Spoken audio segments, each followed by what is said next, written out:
She didn't knock. She threw herself against that door like a woman who had already used up every prayer she had left. Maggie Collins hit the wood with her whole body bleeding, gasping, one arm wrapped around her 9-year-old daughter and the other pressed flat against the wound in her side. She had run through 4 miles of open Wyoming prairie in the black of night. She had watched her husband die before sundown, and now she was standing on the porch of the most reclusive man in Fremont County, begging God that he was still alive inside, still human enough to answer. He answered. If this story moves you the way it moves me, please subscribe to this channel right now and hit that notification bell so you never miss a single story.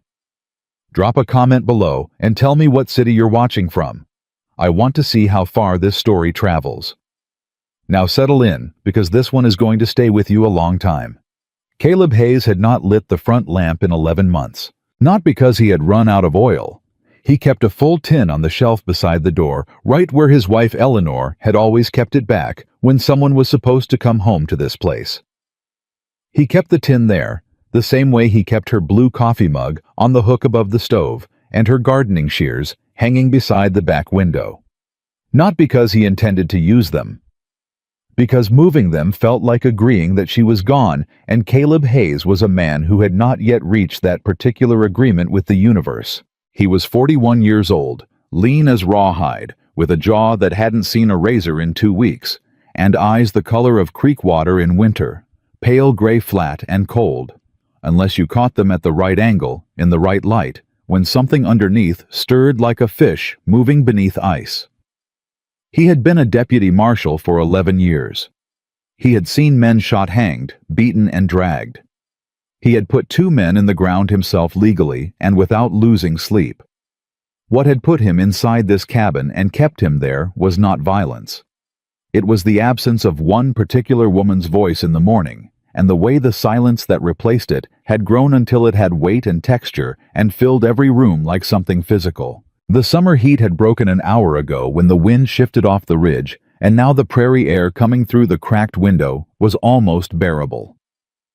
Caleb sat at the kitchen table with a cup of cold coffee and a 3-day-old newspaper he had already read twice. The lamp above the table put out enough light to read by.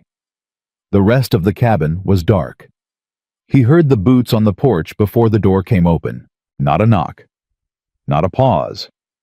Just the sound of someone hitting that door with everything they had, and then the door swinging hard on its hinges, and then a woman coming through it with a child pressed against her left side, and blood soaking through the right side of her dress. Caleb was on his feet before the door had fully swung.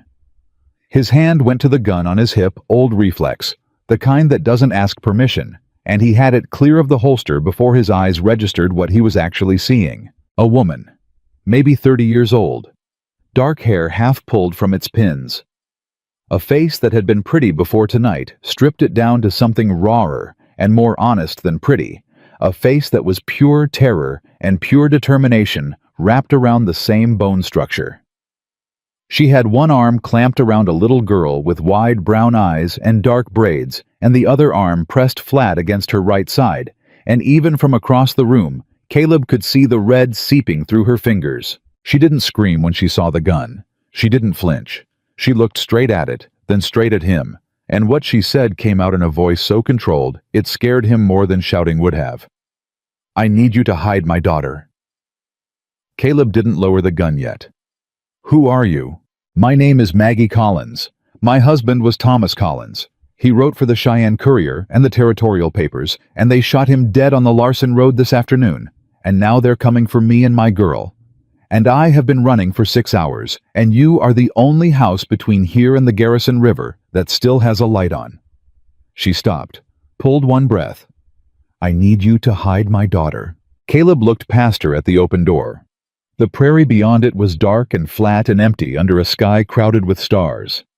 No sound of horses, no dust rising in the moonlight. Not yet. He holstered the gun. "Close that door," he said. The little girl did it. She reached back with one small hand and pulled the door shut behind them, and she did it quietly, carefully, like someone who had already learned tonight that sound carried in open country. Her eyes never left Caleb's face while she did it. Big eyes, steady as a grown woman's. And underneath the steadiness, something brittle and very close to breaking. "How bad is that wound?" Caleb asked, already moving toward the shelf where he kept the medical tin. "It's a graze," Maggie said. "I don't think it hit anything deep. I've kept pressure on it." "You've been keeping pressure on it for 6 hours." "Yes." "Sit down before you fall down," he said. Not unkindly, just evenly, the way you talk to someone who is running on nerve and nothing else and might not realize it yet. She sat. The little girl stayed standing beside her, and she took her mother's free hand in both of hers and held it. Caleb pulled a chair around to face Maggie and set the tin between them and opened it. Carbolic solution, clean linen strips, a needle already threaded with silk capped in wax. He worked without ceremony, peeling back the blood-soaked fabric while Maggie sat absolutely still. The child watched everything he did. "What's your name?" he asked the girl, not because he needed to know, but because he'd learned long ago that giving a scared child something to answer steadied them. "Eliza," she said. "Eliza Ann Collins." "How old are you, Eliza Ann?" "9. I'll be 10 in October." "You done good tonight," he said. "Keeping up with your mama across that prairie." "I kept up," Eliza said. Not with pride, just as a statement of fact. Like it hadn't occurred to her that she might have done otherwise.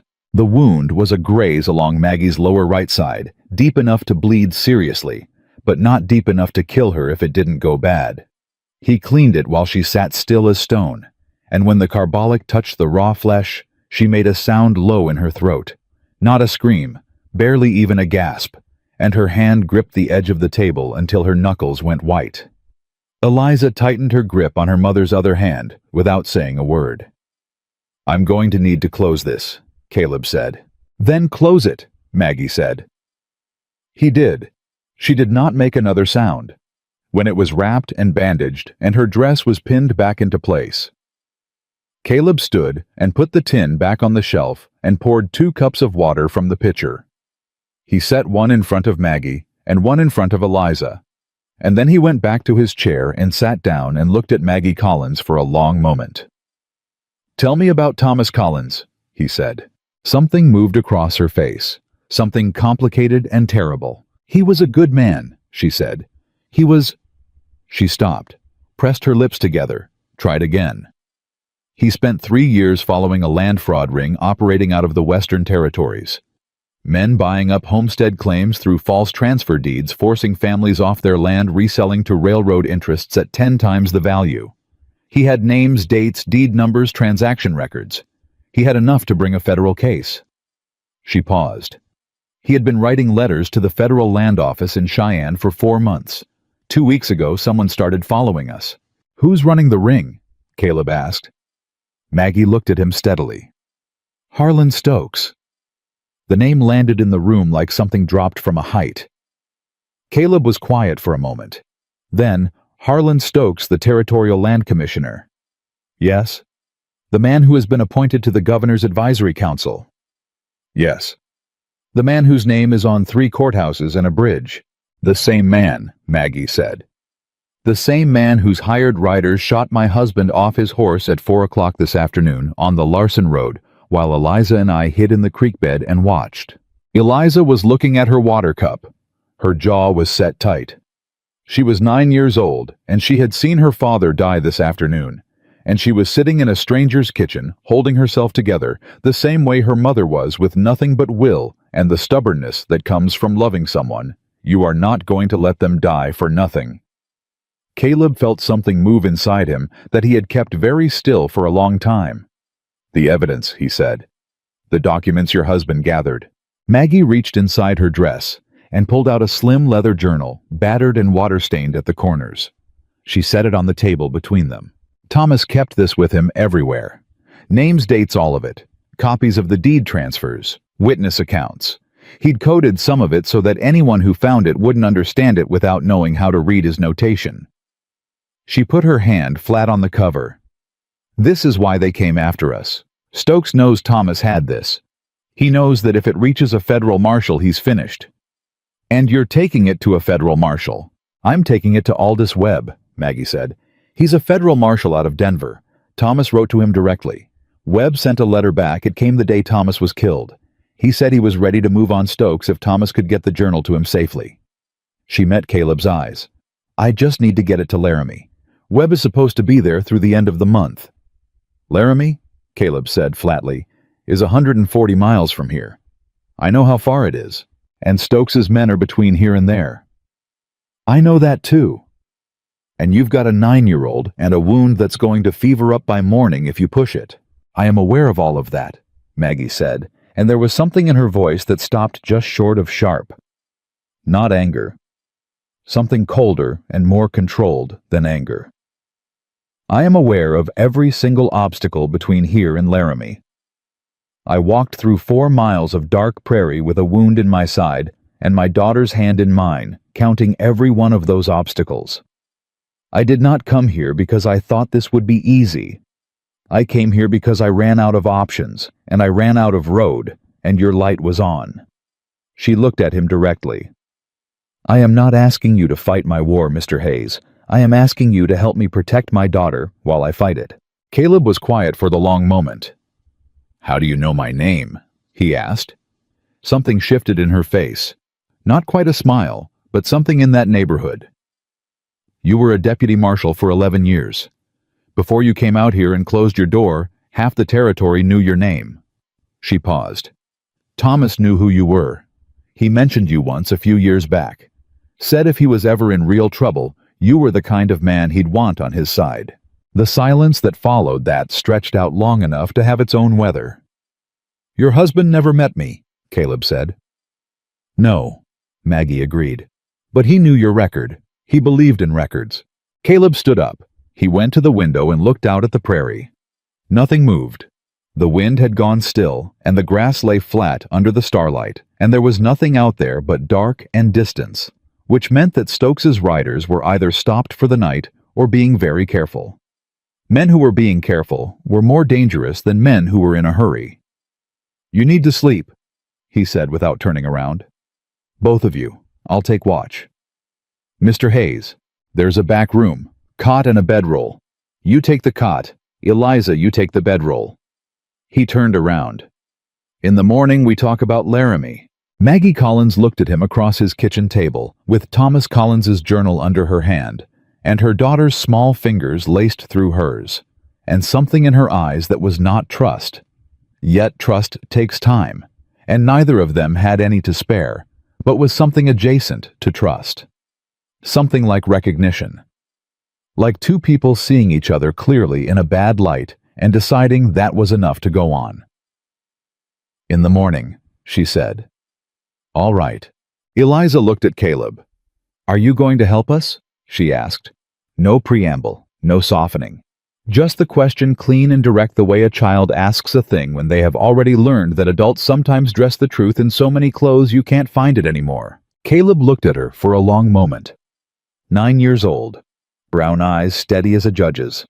Her father dead in the road and her mother bleeding, and she was sitting in a stranger's kitchen holding that journal like it was worth more than anything, because she understood that it was the only thing standing between Harlan Stokes walking free and Harlan Stokes answering for what he'd done.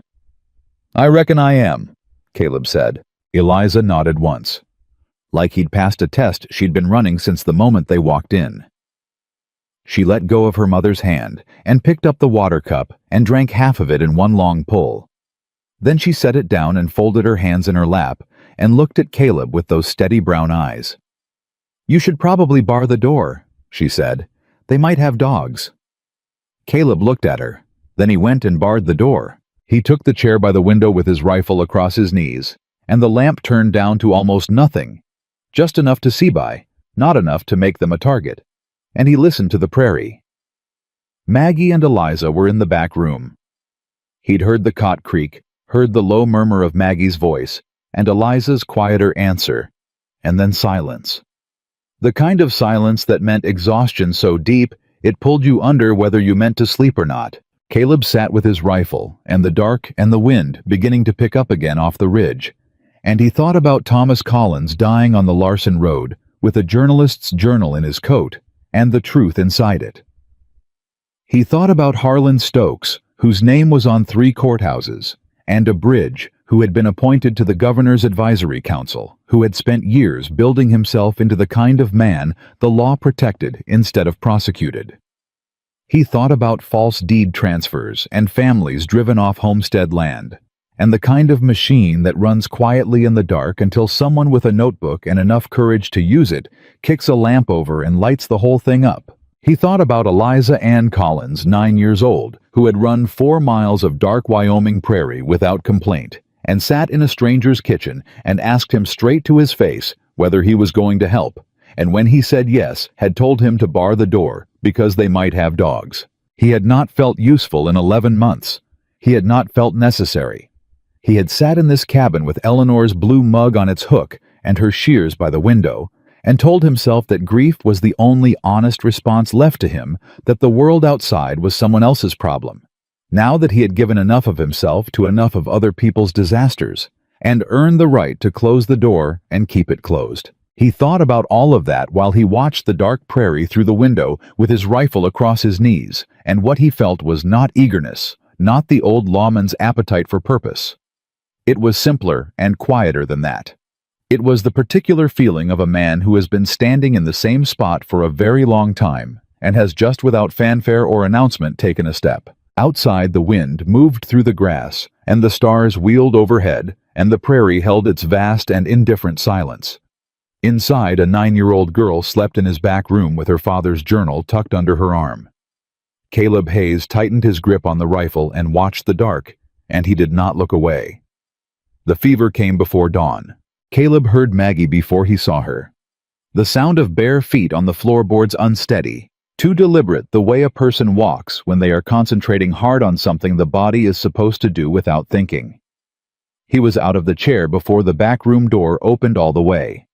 She came through it with one hand on the doorframe and her face the color of old ash.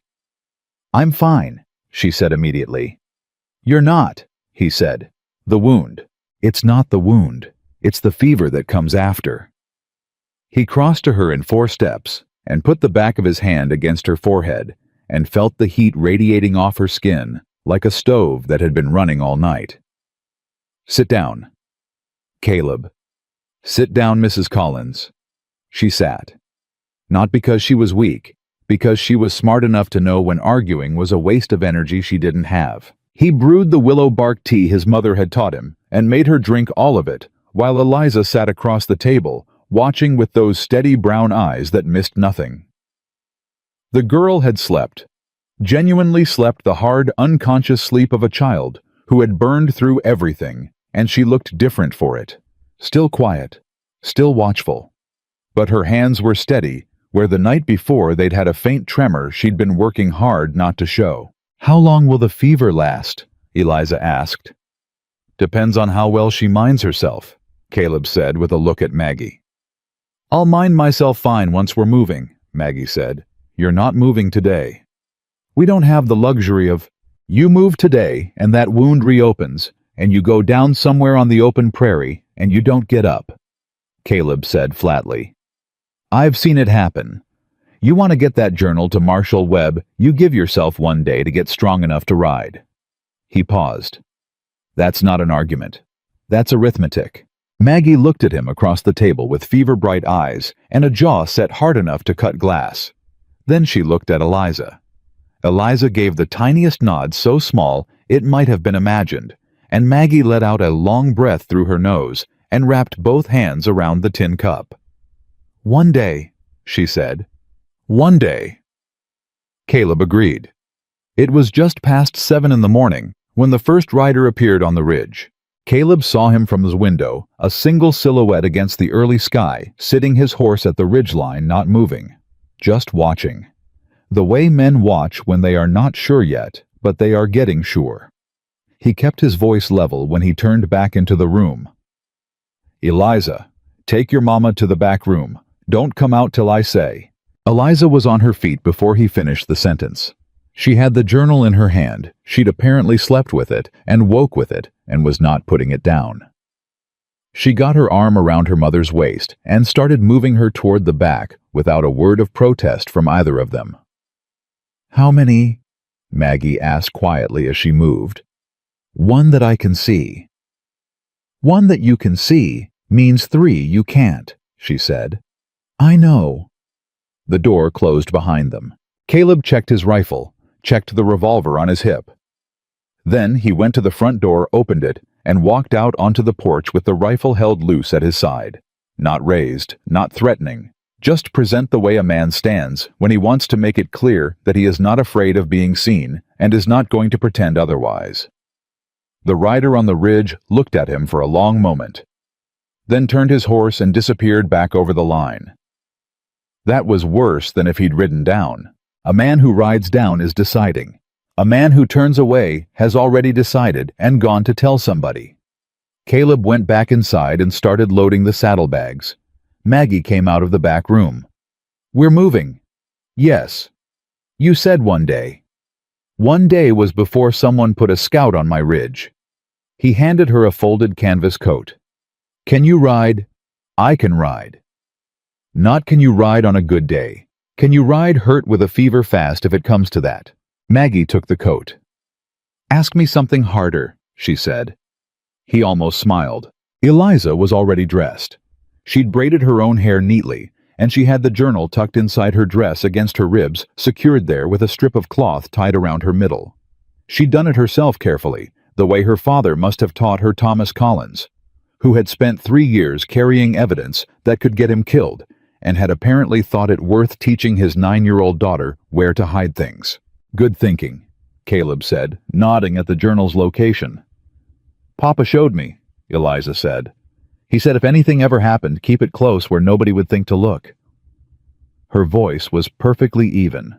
The grief under it was real and deep, and she was carrying it the same way she carried everything, with both hands and without complaint. They were saddled and moving within 20 minutes. Caleb took the north route off his property through the dry creek bed that ran behind the barn, where the rocky ground wouldn't hold prints. He'd run that route in his head while he loaded the bags. It added 4 miles to the journey, but it kept them off the main road for the first stretch, and the first stretch was where a scout's report would send riders. Maggie rode without sound. Her color was bad, and her jaw was set, and she stayed straight in the saddle by something that was not strength anymore. It was past strength, and had become the particular stubbornness of a woman who understands that the alternative is unacceptable and has simply removed it from consideration. Caleb watched her from the corner of his eye and said nothing. Saying something would have been an insult. Eliza rode beside her mother. When the terrain roughened and the horses picked their way over broken ground and the movement jarred Maggie's side, and Caleb could see from the tightening around her eyes what it cost her, Eliza would move her horse in closer until her knee was almost touching her mother's knee. No words, just proximity.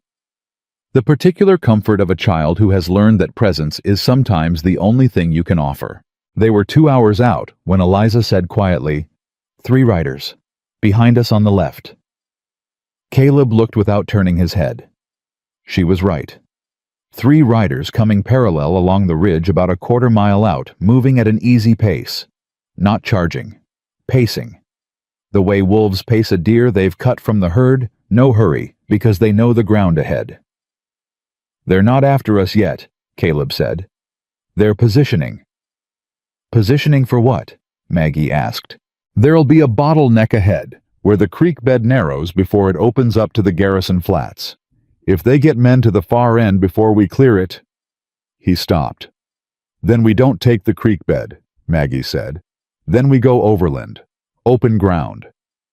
Open ground means they can see us.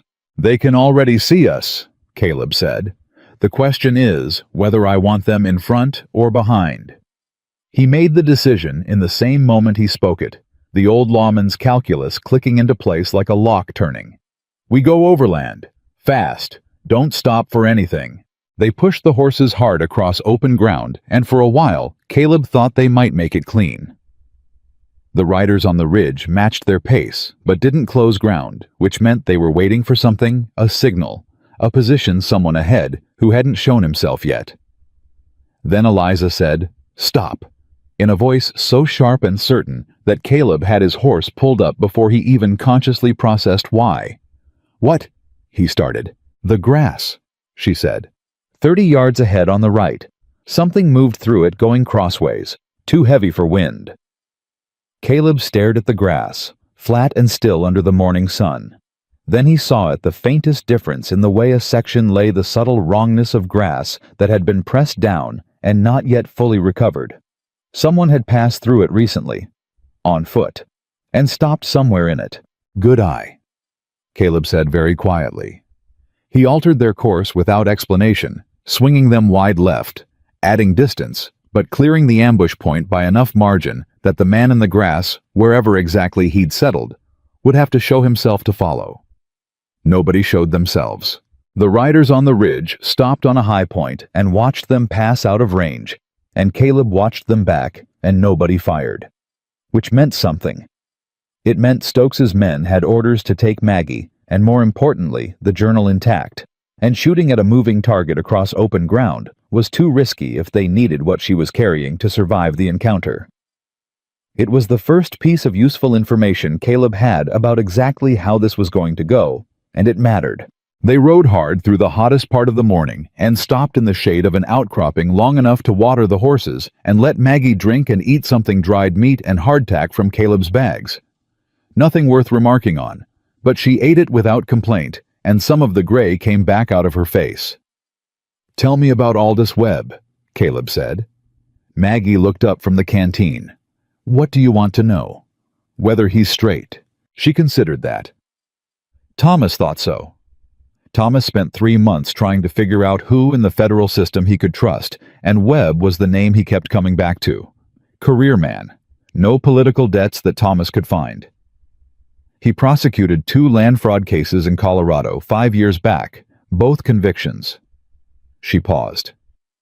He wrote back to Thomas within a week of receiving the letter. He gave him a meeting point and a deadline and said he'd have 2 deputies with him. "You said Webb is connected to past injustices," Caleb said carefully. Maggie looked at him steadily. "Thomas wrote that in his notes. He found something about a case Webb handled 7 years ago in New Mexico, where a family was driven off their land, and Webb closed the investigation. Thomas didn't know if Webb was dirty, or if he'd been pressured, or if he simply didn't have enough to proceed." She held Caleb's gaze. He decided to trust him anyway, because sometimes you run out of perfect options, and you have to choose the best of the imperfect ones. Caleb turned the canteen in his hands. "And if Webb isn't straight?" "Then we find another way," Maggie said. Simple as that. Like another way was a thing that would definitely exist and merely needed finding. Eliza, who had been sitting slightly apart, watching the direction they'd come from, turned around. "Someone's following us," she said. "Single rider. He's been back there for the last hour staying out of sight. He's good, but he made a mistake about 20 minutes ago. I saw his hat over a rise when the ground dipped." Caleb was very still. "You've been watching him for 20 minutes and you're just now saying, 'I wanted to be sure,'" Eliza said without apology. "I didn't want to alarm Mama if I was wrong." Maggie made a sound low in her throat. "Eliza." "I wasn't wrong," Eliza said calmly. "He's there." Caleb stood up. He stood for a long moment with his back to them, thinking. Single rider hanging back, not pressing, not one of the positioning riders who had come 3 abreast. This was someone different, someone operating separately from the group. He turned back around. "I'm going to circle back," he said. "No," Maggie said immediately. "Not to fight, to look." He was already checking his revolver. "You 2 stay here. Don't move. Don't make noise. If I'm not back in 20 minutes. "We're not doing that," Maggie said. "We are not splitting up." "Maggie, do not Maggie me like I'm being unreasonable," she said, and her voice had gone sharp and certain in a way that reminded him viscerally that this woman had been running for her life for 24 hours on nerve and willow bark tea and fury, and had not broken yet. "You go back alone, and they take you quiet, and then we're out here without you and without any kind of advantage. We go together, or we don't go." Caleb looked at her for a moment. Then he put the revolver back and nodded. "Together then," he said. "But we move now." The single rider following them was good, better than good. and he didn't break cover as they moved, which meant he was patient as well as skilled. Patient men with specific orders worried Caleb more than aggressive men with guns. Aggressive men made mistakes. Patient men waited for you to make one. They pushed east through the afternoon, and the fever in Maggie's blood pushed back, and the sun hammered down, and somewhere behind them, a single rider moved through the grass like a shadow that knew exactly where they were going. It was Eliza who found the problem first. She always seemed to find the problems first, that child. Some combination of her father's instinct for detail and her own particular brand of stillness that let her see things that moved. She said nothing. She simply reached over and touched Caleb's arm once and pointed. The road into Dalton Springs, still 12 miles ahead, had riders on it. Not following. Waiting. Caleb counted. 4 men, stationed at the single bridge that crossed the garrison before the town. There was no other crossing for 6 miles in either direction. Maggie counted them too. Her jaw tightened. They knew where we were going, she said. Or they know where Webb is, and they're closing off the approach, Caleb said. He ran through options the way he'd once run through them in rough country, with a badge on his chest, fast, without sentiment, discarding the ones that didn't survive contact with reality. 4 men at the bridge, a rider behind, a wounded woman on horseback, a 9-year-old girl with a journal of evidence under her dress. We need another way in, he said. There isn't one, Maggie said. Thomas mapped this whole area when he was working the story. The bridge is the only crossing. Then we go through Dalton Springs itself, on foot, leave the horses here. Through town, Maggie said, where Stokes has had days to buy eyes and ears. Yes. She was quiet for a moment. If anyone recognizes me, they will, he said honestly. That's not the question. The question is whether they'll move on you in town with witnesses or wait till you're outside it. Maggie turned that over. Then she looked at Eliza. And Eliza, because she was who she was, looked back at her mother with those steady brown eyes and said, I can go in first. Nobody knows my face. The silence that followed was the kind that has weight and texture and fills the air until you can feel it pressing. Absolutely not, Maggie said. Mama, you are 9 years old. I know how old I am, Eliza said. I also know that nobody is going to look twice at a little girl walking into a town by herself. I go in, I find out where Marshall Webb is staying. I come back and tell you. Then we know. She said it the way she said everything, quietly, completely, without room for dramatic effect, because she didn't need it. Papa would have done it this way. Maggie looked at her daughter for a long time. Something moved across her face that was not quite grief and not quite pride, and was probably the particular devastation of a mother watching her child be braver than any child should have to be. She's right, Caleb said quietly. He hated saying it. He said it anyway. Maggie closed her eyes for 1 second. Then she opened them. You go in, you walk straight to the main street. You ask the hotel clerk where the federal marshal is lodging. You say your father sent you. You come straight back. I know, Eliza said. You do not stop for anything. You do not talk to anyone else. If anyone tries to stop you, I run, Eliza said. And I scream as loud as I can so everybody hears. Maggie pulled her daughter to her with the arm that didn't pull at the wound and held her for a moment tight with her face pressed into Eliza's dark braids. Then she let go and straightened up and looked at Caleb. If anything happens to her, she said very quietly, there is nothing in the world that will matter to me except making sure Harlan Stokes answers for it. Caleb held her gaze. Nothing's going to happen to her, he said. He believed it the same way you believe the things you have to believe to keep moving. Because the alternative is standing still. And standing still out here with riders on the bridge and a shadow following them through the grass was not something any of them could afford.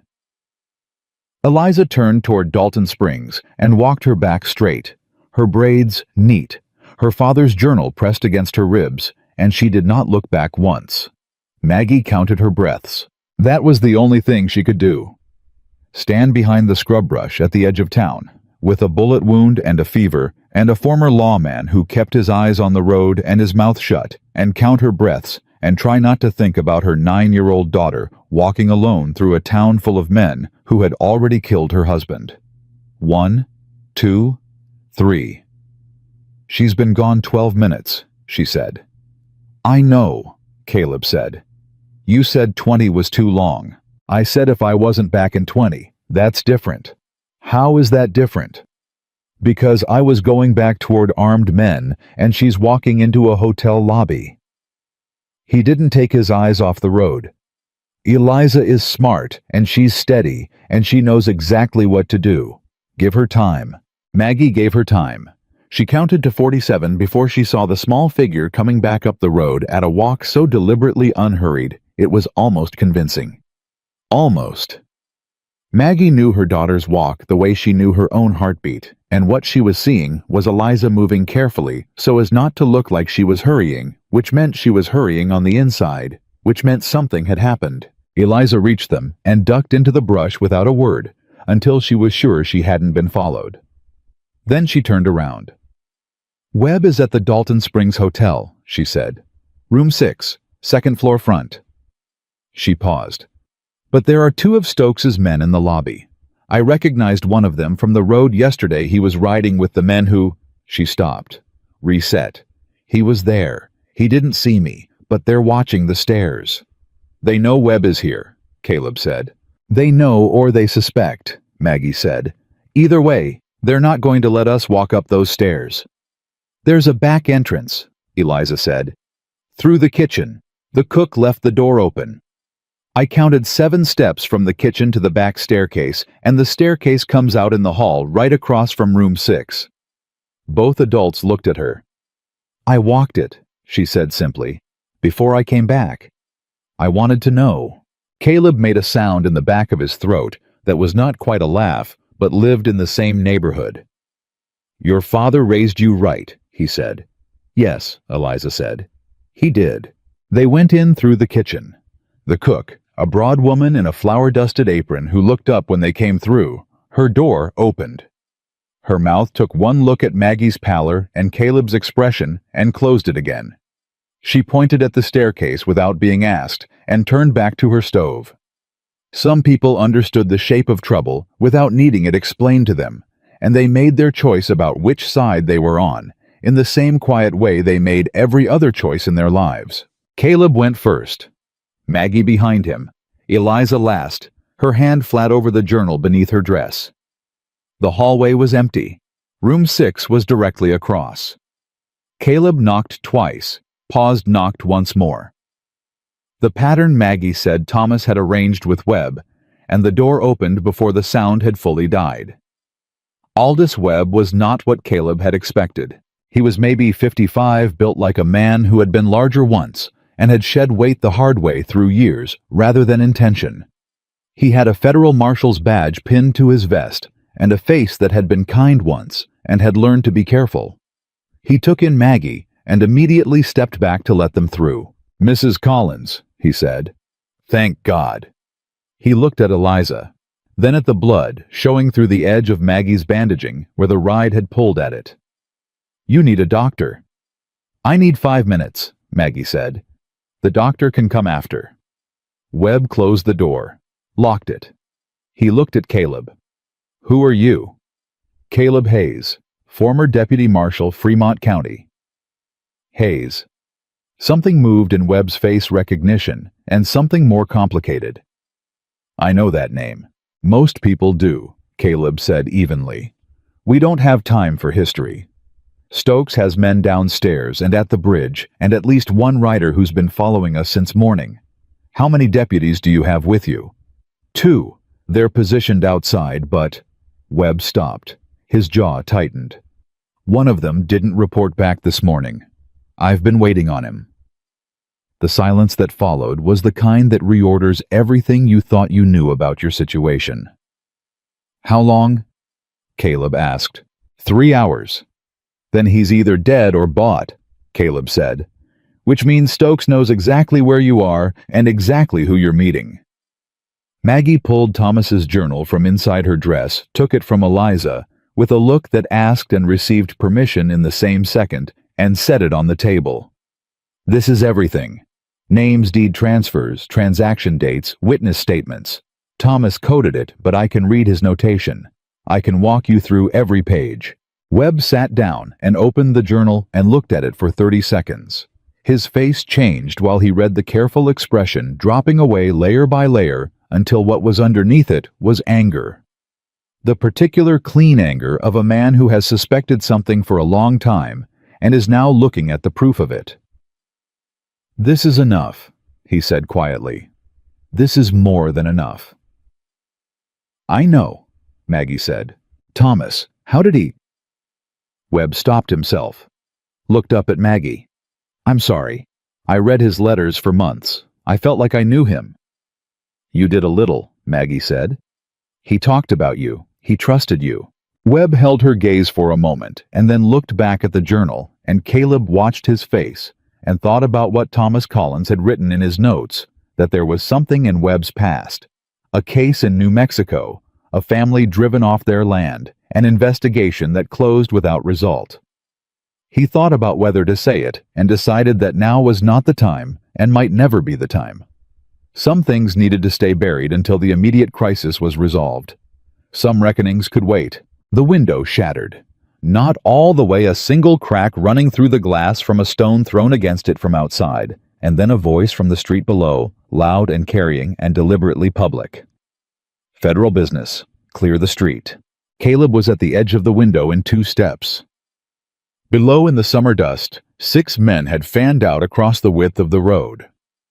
At the center of them stood a man in a black coat, thick-built with silver hair, and the kind of face that had learned to smile while doing very bad things, and Caleb knew without being told that he was looking at Harlan Stokes himself. Beside him, one of his men was holding up a folded document. "That's a warrant," Webb said, coming to stand behind Caleb. His voice had gone very flat. "Fake," Maggie said from across the room, and she said it with the certainty of someone who had been watching this particular machine operate for 3 years through her husband's eyes. "Thomas documented 2 false warrants Stokes used to remove homesteaders. He has a contact at the territorial courthouse who signs whatever he needs. A false warrant is still a warrant until a judge throws it out," Webb said grimly. "If they take you into custody under that warrant—" "They don't take her anywhere," Caleb said. "Caleb," Maggie started. "They do not take you anywhere," he said again and turned from the window. His face was quiet and certain in the way it got when he had made a decision all the way down and there was nothing left to debate. "Webb, can you issue a federal counter-writ right now in this room?" "I have the authority," Webb said carefully. "Then do it. Write it now. Sign it, stamp it. A federal writ supersedes a territorial warrant, and Stokes knows it. It's the one thing he can't paper over with a bought judge." Webb was already at the desk pulling paper. "It'll buy us time. It won't stop them permanently." "Permanently is not what I need right now," Caleb said. "I need them to stop long enough for you to get that journal sealed and dispatched to Denver." He looked at Maggie. "Can you hold yourself together for 20 more minutes?" Maggie stood up from the chair. She was pale as winter, and her side was seeping, and she hadn't slept more than 2 hours and 30, and she looked at Caleb Hayes with eyes that had watched her husband die, and then run 4 miles of dark prairie, and then ridden half a day wounded through open country, and she said, "Try me." Caleb almost smiled again. He was doing that more than he had in 11 months. What happened next happened fast. The way real danger always does, not like a storm building on the horizon, but like a floor giving way all at once without warning. The door came open. Not kicked unlocked from outside, which was worse because it meant someone had a key and had been patient enough to wait until the noise from the street pulled attention upward and forward. The man who came through was big and quiet, and had his gun already drawn, and he had his eyes on Webb and the journal on the table, and he had not fully registered Caleb's position by the window, before Caleb covered the distance between them in 3 steps. The gun went off into the ceiling. Plaster dust came down like snow. Eliza, who had been standing beside the desk watching Webb write, did not flinch. She picked up the journal from the table, stepped back 2 steps, and pressed herself to the far wall with the journal held against her chest, and her eyes tracking everything in the room with that particular quality of attention she'd been born with, or taught, or both. Caleb had the man's gun arm pinned, and the man himself against the door frame in a hold that made further movement inadvisable, and he kept him there until the fight went out of him, which took about 4 seconds. "Stay down," Caleb said, and let him go, and the man stayed down. Below, the gunshot had done what a gunshot in an enclosed space always does. It had stopped everything. The voices outside went silent. Then Stokes's voice came up sharper now, the public performance stripped back and the real thing showing through. "Webb, send the woman out. We have a lawful warrant, and we will come through that door." Webb stamped the writ with a hand that was perfectly steady. "Like hell you will," he said, not toward the window, just to himself. He stood up and crossed to the window and looked down at Harlan Stokes in his black coat, and he said in a voice that carried clearly into the summer air, "Harlan Stokes, you are in the presence of a federal officer operating under federal jurisdiction. That warrant you're holding is a territorial document and carries no authority over a federal investigation.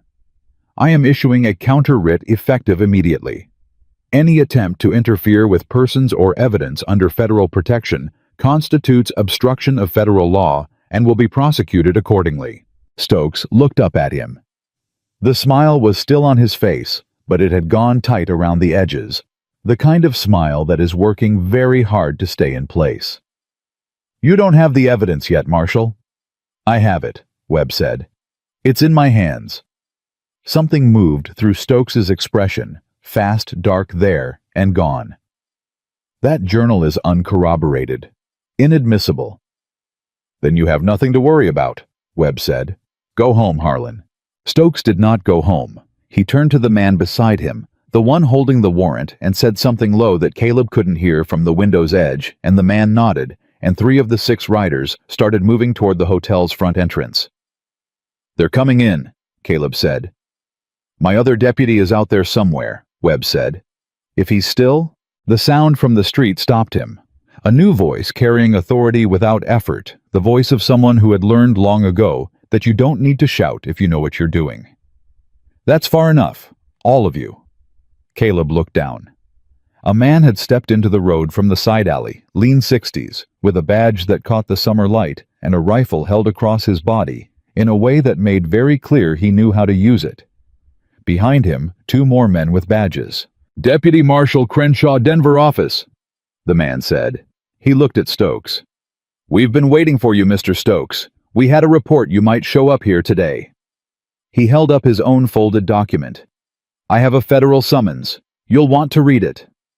The color left Stokes's face so completely and so fast that even from the second-floor window Caleb could see it happen. Maggie made a sound sharp involuntary and pressed her hand over her mouth. Her eyes were bright with something that was not quite tears and not quite triumph, and was probably the particular feeling of watching a machine you have fought for a year finally hit the wall it was always going to hit. "Webb," Caleb said. "You called Denver." 3 days ago, Webb said. "When I received your husband's letter, Mrs. Collins, when I knew he was trying to move, I sent ahead to Denver. Told them where I'd be and what I expected to find." He looked at Maggie. "I didn't know if we'd get here, but I wanted backup in place if we did." Maggie lowered her hand. Her voice when it came was perfectly steady. "You could have told us." "I could have," Webb said. He met her eyes. "I wasn't sure who might be listening between here and there. Your husband taught me that in his letters. He wrote that Stokes had ears in places you wouldn't expect." He paused. "I'm sorry for the fear. It was a calculated risk." "It worked," Caleb said. "It worked," Webb agreed. Below, Harlan Stokes was reading the federal summons. His face had settled into something mask-like and controlled the expression of a man who has survived 40 years of accumulating power by never letting anyone see him break, and was not going to start now. But his hands holding that document were not entirely steady. Eliza walked to the window and stood beside Caleb and looked down. She looked at Stokes for a long moment, with the journal held against her chest and her chin level and her eyes clear. She didn't say anything. She just looked at the man who had ordered her father shot off his horse on the Larson Road, and she let him be looked at. And there was something in her 9-year-old face that was not hatred. It was more dignified than hatred, and more devastating for it. Caleb put his hand briefly on her shoulder. She didn't pull away. "It's not over," Maggie said from behind them. She had come to stand at the window too, the three of them side by side above the summer street, watching the deputies below surround Harlan Stokes and his men. A summons means a trial. A trial means lawyers and delay, and men like Stokes finding every crack in the law they can push through. "Yes," Caleb said. "We have to seal that journal tonight. Get it to Denver. Copies to the territorial press and to every federal office Thomas wrote to." She was thinking out loud, the journalist's widow working the problem the same way Thomas had worked it methodically, without sentiment, treating the truth as a thing that needed logistics as much as it needed courage. If the evidence is distributed widely enough before Stokes's lawyers can move, there's no bottle to put it back in. "Ruth Abernathy runs the boarding house 2 streets over," Webb said. "It's safe. She's been helping people in trouble in this town for 20 years. We can work there tonight." Maggie turned away from the window. The fever was still in her eyes, and the wound was still in her side, and she had not slept and had not eaten enough, and the man who had made her a widow was standing in the street below, being handed a federal summons instead of a sentence. And none of it was finished. None of it was clean. None of it was the justice that Thomas Collins had died for in any final or satisfying way. But it was moving. And it was real. And it was something. "Then let's go to Ruth Abernathy's," Maggie said. Eliza took her mother's hand. Maggie gripped it. Caleb picked up his rifle and checked it and moved toward the door, and then he stopped because a thought had caught him.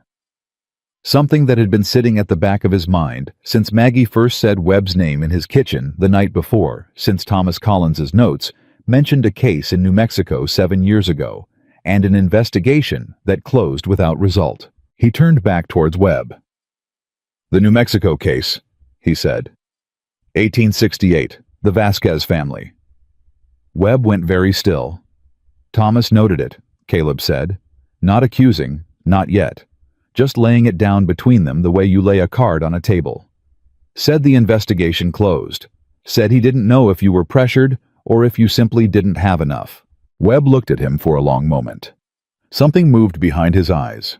Not guilt exactly, but the particular weight of a man who has carried something for a long time and is deciding right now whether to keep carrying it or set it down. "I had enough," Webb said quietly. "And I was pressured. And I closed it anyway." He held Caleb's gaze without flinching. "It has been 7 years, and I have not spent a single one of them not knowing what I did." The room was very quiet.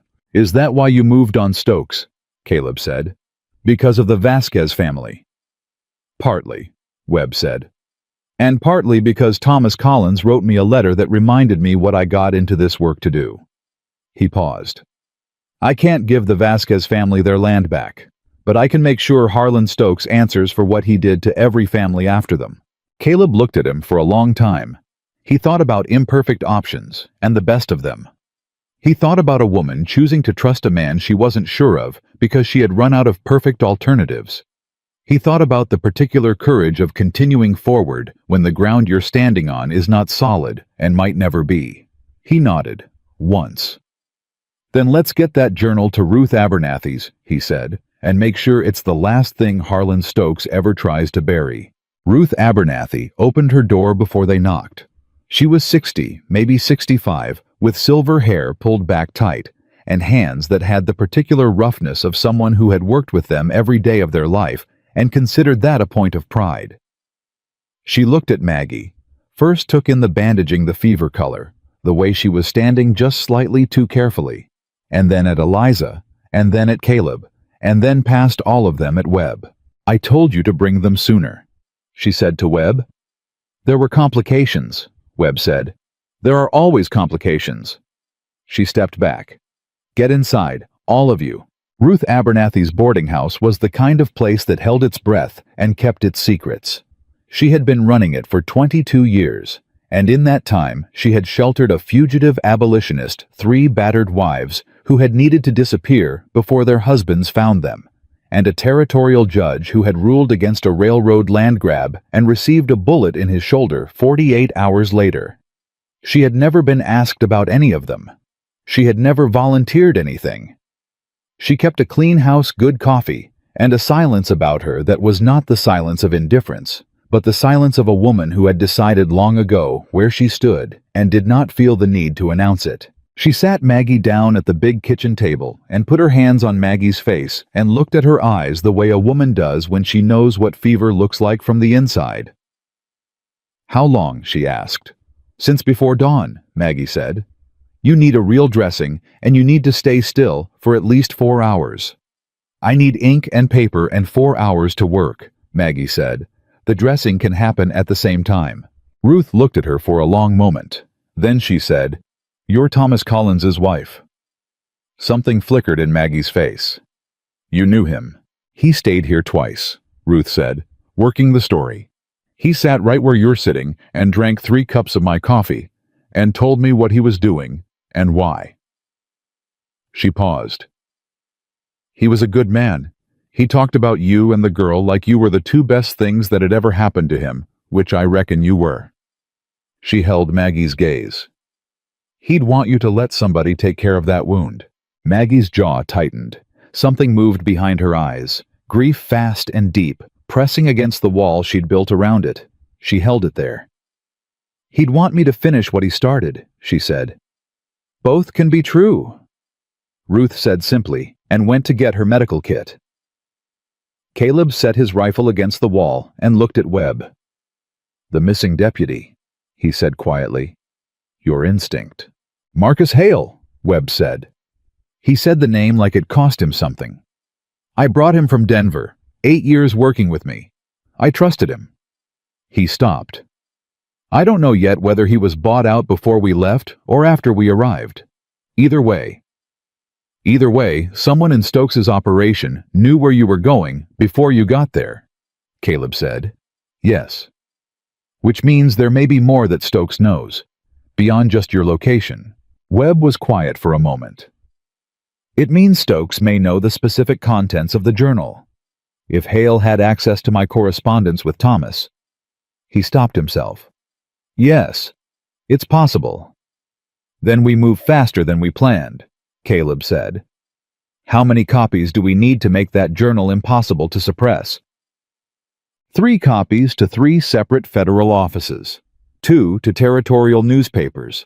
Not the Cheyenne Courier. Stokes has leverage there, but the Laramie Boomerang and the Denver Rocky Mountain News will print it if they receive it simultaneously. 1 sealed copy to the governor's office with Webb's federal writ attached.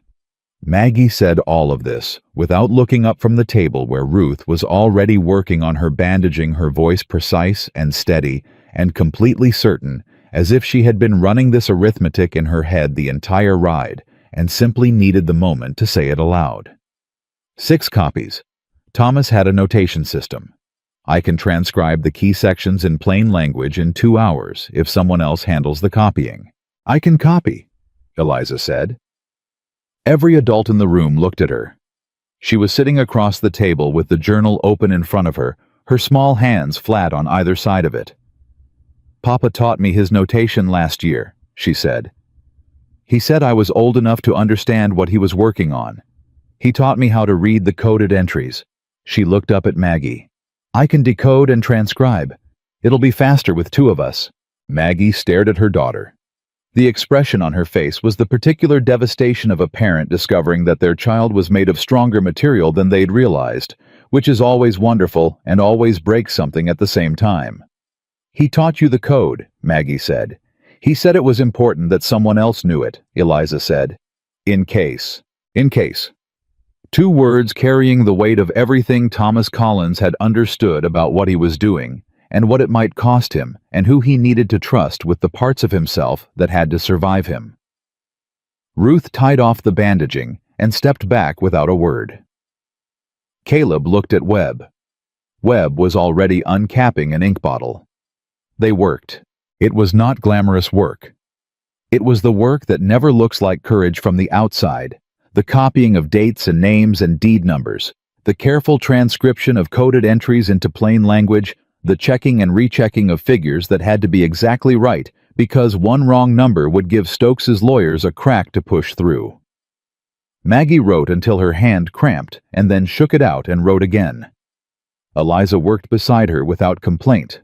Her child's handwriting surprisingly clear, and even reading her father's codes with a fluency that made Caleb's chest ache quietly every time he looked at her. He took the completed pages and organized them into packets as they came off the table, sorting by destination, checking each one against Maggie's list. Webb sat at the other end of the table, drafting the federal cover letters, official language that would make each packet something more than evidence, and make it an official federal submission that a judge would need a very good reason to ignore. It was somewhere in the second hour when Eliza went still. Not the stillness of attention, she was always still with attention. This was different. This was the stillness of someone who has found something they were not expecting, something that landed in their chest and hadn't finished landing yet. "Mama," she said. Her voice was so quiet that Caleb heard it only because the room had gotten quiet around the work. Maggie looked up. Eliza turned the journal around. She pointed to an entry near the back, one of the last ones, the handwriting slightly different from the rest, quicker, less deliberate, written in a hurry, or in the dark, or both. "This entry isn't about the case," Eliza said. She stopped. "Mama, it's for us." Maggie reached across the table and took the journal. She read. She read it twice. Her face changed while she did the controlled mask that had held everything at bay for 2 days, beginning just at the edges to come apart in a way that was not weakness, but its opposite. The face of a woman allowing herself for 30 seconds to feel the full weight of what she had been carrying. She pressed her lips together, set the journal down carefully, did not wipe her eyes because she did not let the tears get that far. "What does it say?" Caleb asked. Not intrusively, just asking. Maggie was quiet for a moment. Then evenly. "He wrote it 3 days before he was killed. He says he knows they're closing in. He says if anyone is reading this entry, it means the rest went wrong." She paused. "He says, tell Eliza that her courage was the thing he was proudest of. And tell Maggie." Her voice caught once, then steadied. "He says tell Maggie that the truth is worth fighting for, but she is worth more than the truth, and if she has to choose herself." Nobody spoke. Ruth Abernathy, who had been refilling the coffee at the stove, set the pot down very carefully. Eliza reached across the table and put her hand over her mother's. That was all. Just her hand over her mother's, the same way she'd done it in Caleb's kitchen 2 nights ago, and on the road, and every moment in between presents, as comfort proximity as the only promise anyone could honestly make. Caleb looked at the wall for a moment and thought about Thomas Collins, who had spent 3 years carrying a truth that was going to get him killed, and had known it, and had done it anyway, and had still found the particular selflessness in his last days to write a letter telling his wife she mattered more than the work. He thought about Eleanor. He thought about what he would have written if he had known. He picked up the next page and kept working. The knock at the back door came 50 minutes later. Everyone in the room moved at once. Caleb had his revolver out before the second knock landed. Webb was on his feet. Eliza had the journal closed and against her chest. Ruth held up one hand without turning from the stove. "That's my knock," she said. 3 and 2. It's someone I trust." She opened the door. The man who came through it was Deputy Marshal Crenshaw's younger colleague, the one who had stood in the road outside the Dalton Springs Hotel with a badge catching the sunlight. But he was not the man Caleb expected. He was maybe 30, breathing hard with dirt on his jacket and a cut above his ear that had dried brown. "Hale is alive," he said, and that stopped everything in the room. "We found him in the Garrison River outbuilding tied up. He wasn't bought. Stokes's men jumped him on the road before he could report back to Webb. He's got a broken arm and a message." "What message?" Webb asked. The deputy looked at him. "Stokes sent a rider to Judge Clemens in Cheyenne last night. Clemens is filing an emergency suppression order on the journal. They're arguing it was obtained illegally stolen property. He paused. If Clemens signs it, any court in the territory has to treat the journal as inadmissible pending review. Clemens is in Stokes's pocket, Webb said flatly. Has been for years. Then the suppression order goes through, Maggie said, and her voice was absolutely steady. Even though what she was saying was that 2 days of running and bleeding and burying her husband might have just been turned into nothing by a corrupt judge signing a paper in a comfortable office 100 miles away. Not if the copies are already in federal hands, Caleb said. Everyone looked at him. A territorial suppression order can't touch federal evidence, he said. If Webb submits those packets to the Denver federal office before Clemens signs, if the evidence is already officially in federal custody, Clemens has nothing to suppress. The journal is already federal property. Webb straightened. The morning stage to Denver leaves Dalton Springs at 6 a.m. Caleb looked at the packets on the table, half assembled, 2 hours of work left at minimum. He looked at Maggie, who was already doing the same arithmetic and reaching the same conclusion.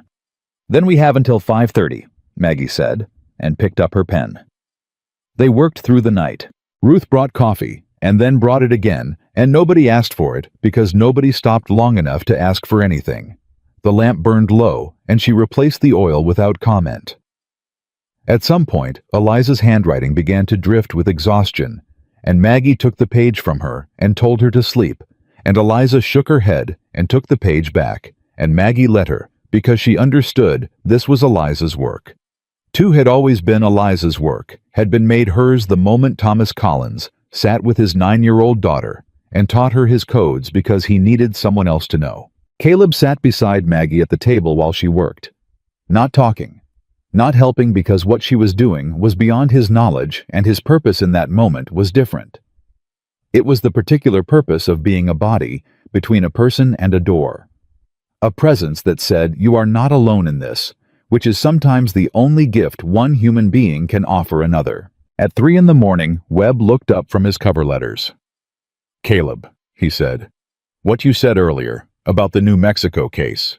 He didn't look at Maggie while he said it, which meant he had thought about whether to say this at all and decided she had the right to hear it. "I want to say it plainly. I closed that investigation because I was threatened. My daughter was in school in Denver, and someone left a note outside her dormitory."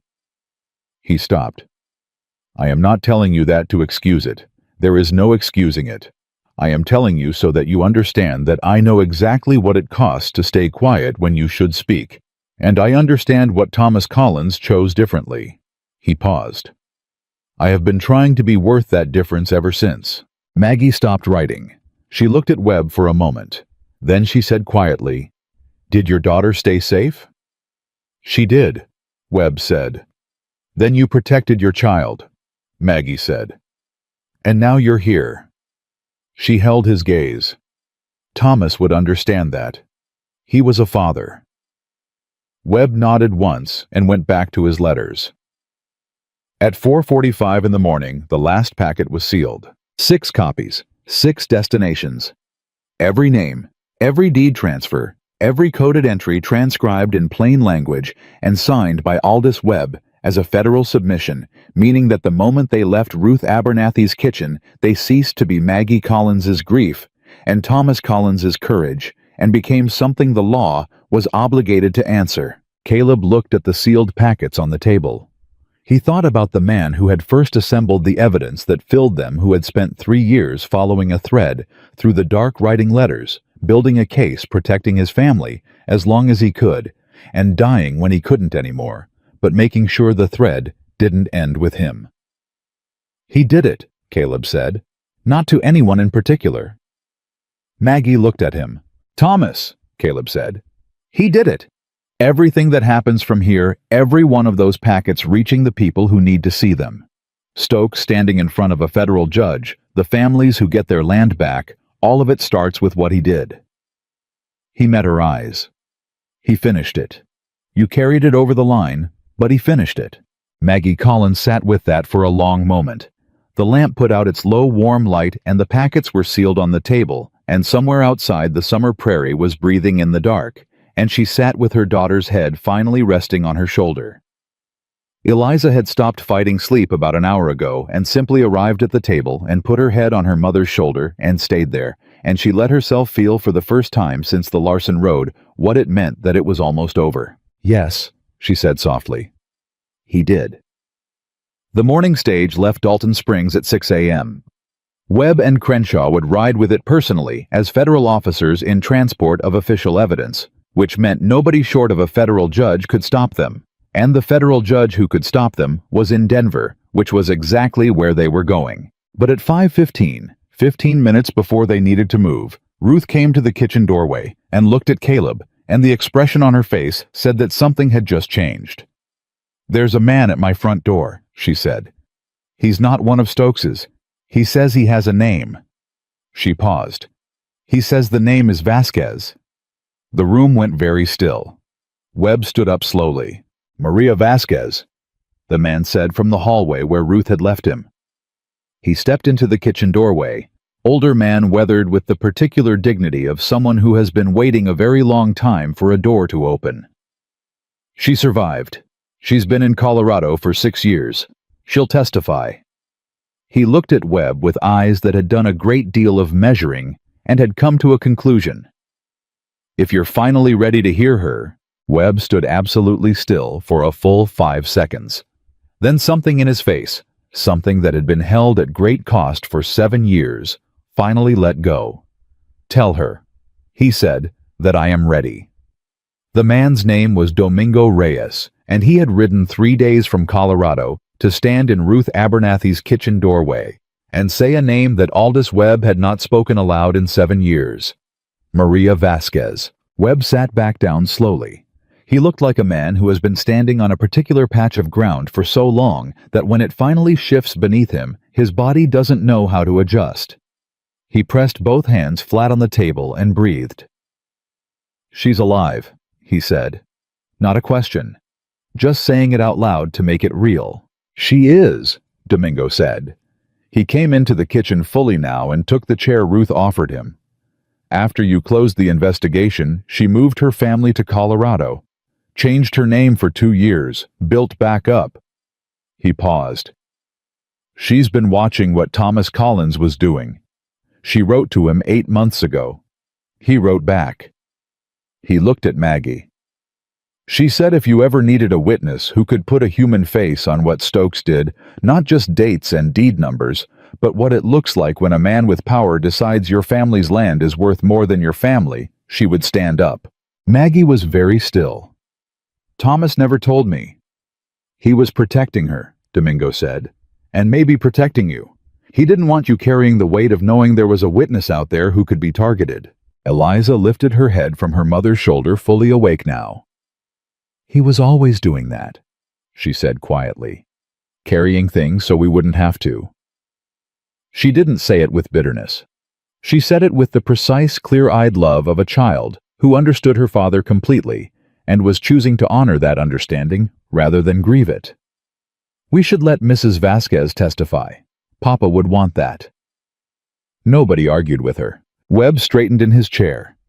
Whatever had come loose in him when Domingo said that name was settling back into place, now settling differently, sitting on different ground but solid. "Domingo, can you get word to her that we need her in Denver within 2 weeks? I want her deposition taken before Stokes's lawyers can build a containment strategy." "She's already packed," Domingo said. Webb almost smiled. "Smart woman. She's been ready for 7 years," Domingo said. "She's just been waiting for someone to finally open the door."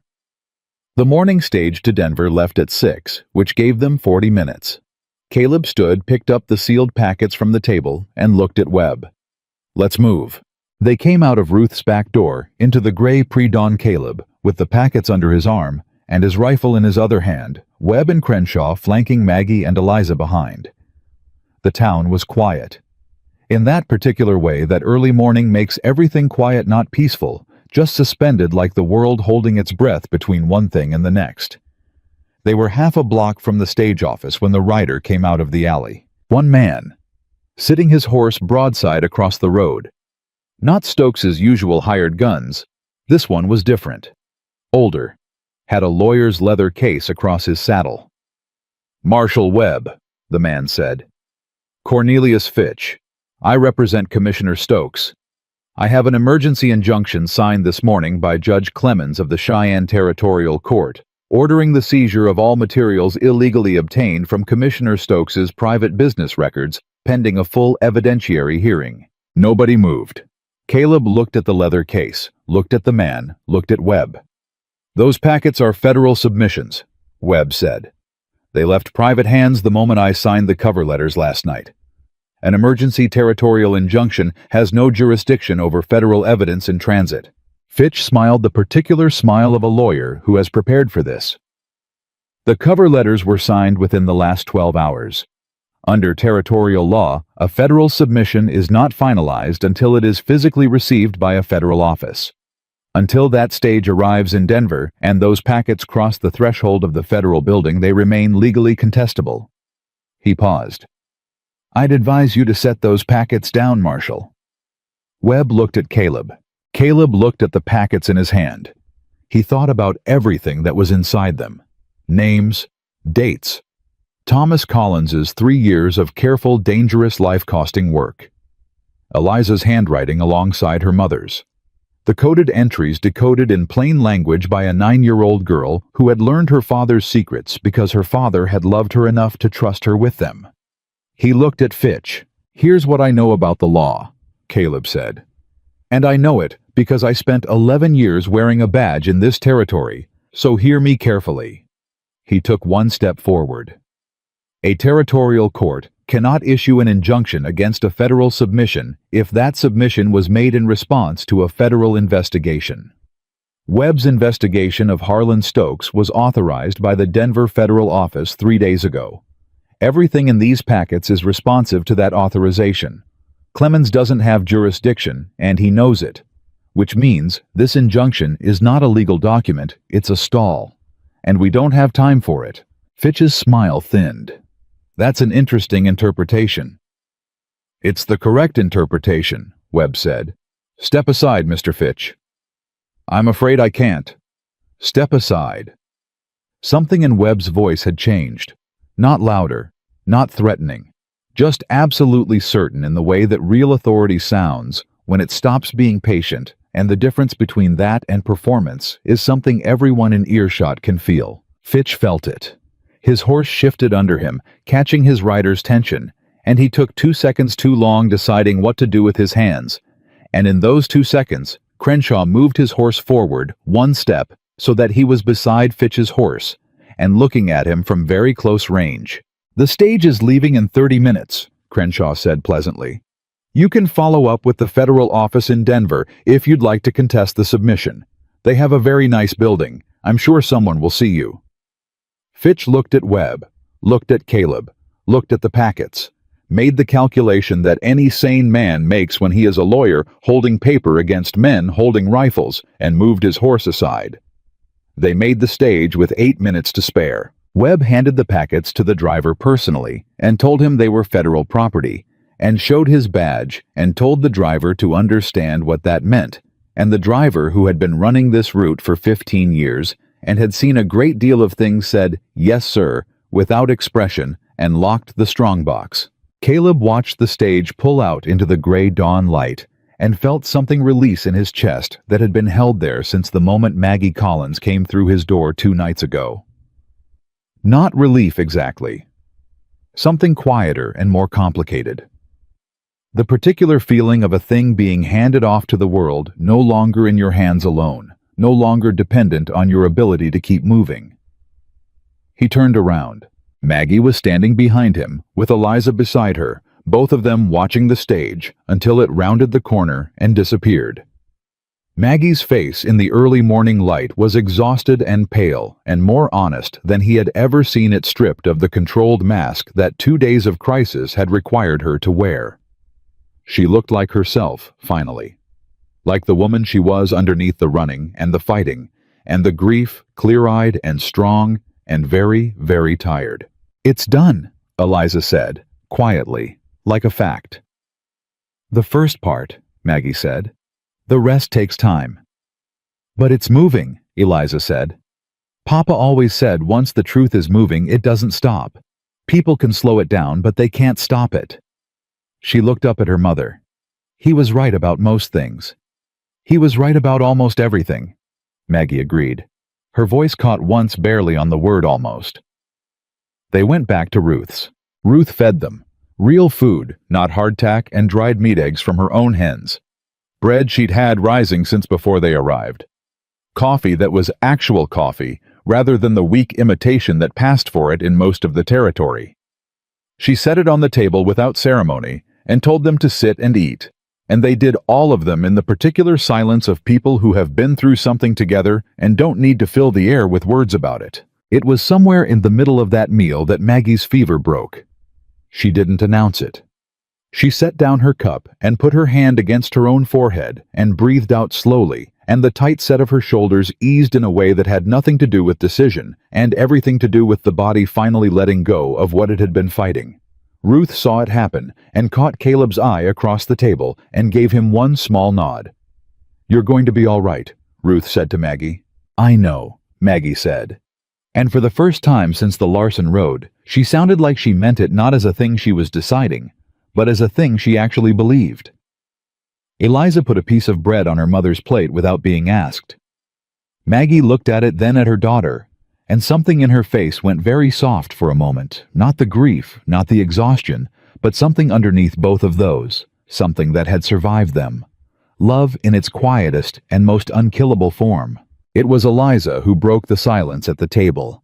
She looked at Caleb directly the way she always looked at things, without flinching, without decoration. "What will you do now?" she asked.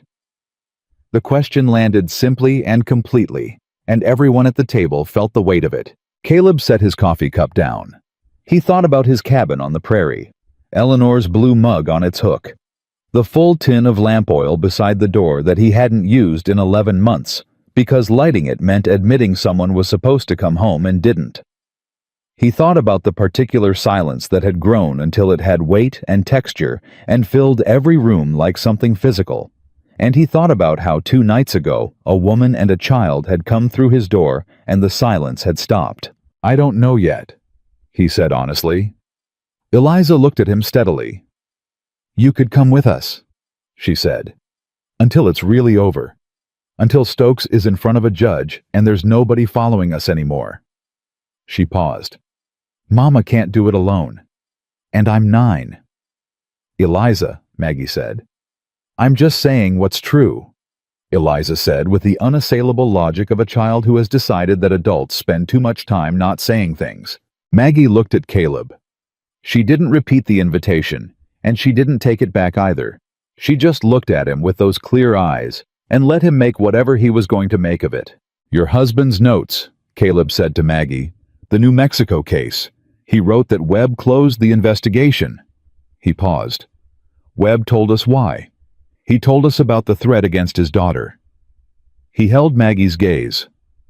"Thomas wrote that he didn't know if Webb had been pressured or simply didn't have enough to proceed, which means Thomas gave Webb the benefit of the doubt." "Thomas usually did," Maggie said. "He believed in giving people the chance to be better than their worst moment." "Is that what you believe?" Caleb asked. Maggie considered that. "I believe that the worst thing a person has done is not the only thing they are," she said. "I believe Webb proved that this week. I believe—" She stopped. "I believe Thomas would have been glad to be wrong about Webb being compromised. He would have been glad to find out the man was trying." Caleb was quiet for a moment. Then, "I stopped trying for 11 months." "I know," Maggie said. "Not unkindly, just honestly. I'm not sure I know how to start again." "You already started," Eliza said with the particular pragmatism of someone who had watched him bar the door against dogs they might have tend a wound in the middle of the night ride across open country and face down 6 armed men with a false warrant. "You started 2 nights ago when you opened your door." Caleb looked at her. This child who had run 4 miles of dark prairie without complaint and decoded her dead father's journals and walked alone into a town full of dangerous men and come back steady, and who was sitting here at 8 in the morning eating bread and looking at him like the answer to his question was already obvious, and he was simply taking longer than necessary to find it. "Reckon I did," he said. The news came at mid-morning. Webb returned from the telegraph office with a piece of paper and set it on Ruth's kitchen table and stood back. Maggie read it. Her hand went flat on the table. "Clemens withdrew the suppression order," she said. 2 hours ago, before the packets even reached Denver." "Why?" Caleb asked. "Because the Laramie Boomerang received a copy," Webb said. "One of the packets I sent last night, I used my own writer separate from the stage specifically for the newspapers. The Boomerang's editor telegraphed Clemens directly this morning and asked for comment before going to print." Webb paused. Clemens knows that if his name appears in a major territorial paper as the judge who tried to suppress federal evidence of land fraud, his career is finished. He folded. "Thomas always said the press was the second law," Maggie said softly. "The one that doesn't need a badge."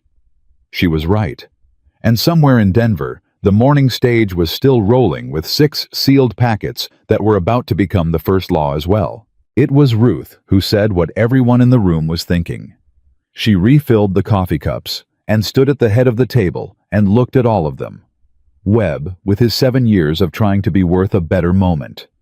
Crenshaw, still dusty from 3 days of hard riding. Domingo, who had come 3 days to say a name. Maggie, who had run 4 miles bleeding in the dark. Eliza, who had never once stopped being who she was. And finally at Caleb, who had opened his door after 11 months of keeping it closed. "There is going to be a trial," she said. "It is going to be long and ugly, and Stokes's lawyers are going to try every crack in the law they can find. And some days it is going to feel like nothing is moving." She paused. "But it is moving. Because of what happened in this kitchen last night, and what happened on that road 2 days ago, and because of a man who spent 3 years writing the truth down and trusted the people he loved to carry it when he couldn't anymore." She looked at Maggie. "That man deserves to have his name said in every federal courtroom that case walks into." "Thomas Collins," Eliza said clearly into the kitchen. "Thomas Collins," Maggie repeated. Caleb said it too. "Thomas Collins." Webb picked up his coffee cup. "Thomas Collins," he said, and there was in his voice the weight of a man paying a debt he had not been asked to pay but understood he owed. The twist came at noon quiet as a letter slipped under a door. Domingo brought it in a sealed envelope that had arrived at the telegraph office, addressed to Maggie Collins, care of Dalton Springs. No sender name. The postmark was Cheyenne. Maggie opened it, read it. Her face went through 3 expressions in the space of 4 seconds. Confusion, then recognition, then something that was not quite shock, but was its close neighbor. She set the letter on the table and looked at Webb. "This is from a man named Garrett Cole," she said. "He says he was Stokes's senior accountant for 6 years. He says he has a second set of ledgers, Stokes's actual transaction records, not the official ones. He says Thomas wrote to him 4 months ago, and he was too afraid to respond." She paused. "He says he's not afraid anymore." Webb stared at the letter. "A second set of ledgers means we don't just have the fraud. We have proof of exactly how much money moved where it went and who received it.